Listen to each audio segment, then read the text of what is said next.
Hello all, in this video we will look at some of the PSpice simulation tools that are used mostly by the engineers.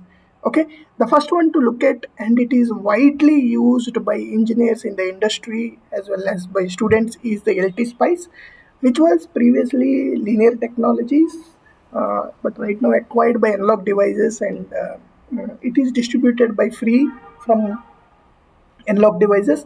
The biggest advantage here is it has a wide engineering fraternity who use this tool, and there is a lot of support, academic support as well as industry support for this. And this specifically can be used for the analog and power circuit simulations. Digital simulations can be done, but at the behavioral level, and especially it is very fast for simulation. And you can use ICs, and all the models from LTspice are available in this, and it can be used. And then next, moving to it, the master of all the tools, which is the PSpice. So this is the one which is a licensed tool from OrCAD Cadence, and this can be said the industry grade, and it actually can simulate analog, digital as well as mixed signal. And if you want to use it in the industry, this is the one which has to be used, one of the professional tools. And then in case if you just want to try hands-on, you can use the free version of it. And then comes the one of the tool from a specific vendor, again, like as analog circuits has LTspice, Texas Instruments has tina. So this is called the tina ti, and all the Texas Instrument components are available here, very easy to use.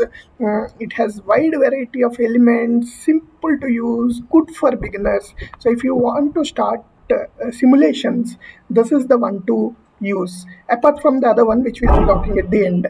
And then there's one more tool called SIMPLIS. This specifically is for the power supplies. So in case if you want to do a complex SMPS simulations, especially for the power electronics domain, this is the tool to use, and this is widely used by the power electronics guys.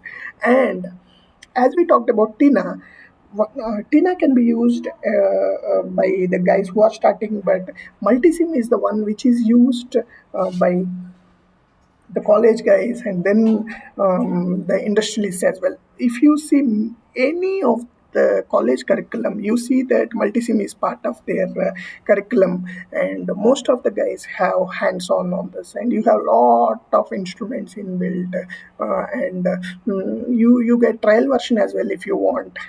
The beauty of this is you can have oscilloscopes, you can have power supplies, which are like just drag and drop, pull them in, connect, and visualize what is happening. A very good tool for the students to start with.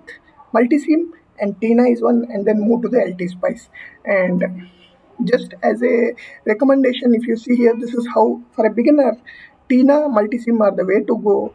LTspice is the intermediate tool, and if you want to do advanced simulations, power supplies, and use industry grade tools, to simulation tools, PSpice and SIMmetrix are the ones to use. In any era, you right now we talk more about AI, artificial intelligence, and all. You take any era, these tools are the ones which are going to help you with the simulations, and there are many automation aspects that are happening on these tools, where you can invoke the tool, you can analyze the results, and all. We'll talk about those in the upcoming videos, but these are the tools. As electronics engineer, you need to be hands-on to do a circuit level simulations, as a part of your regular job, or if you're a student learning the basic circuit simulation.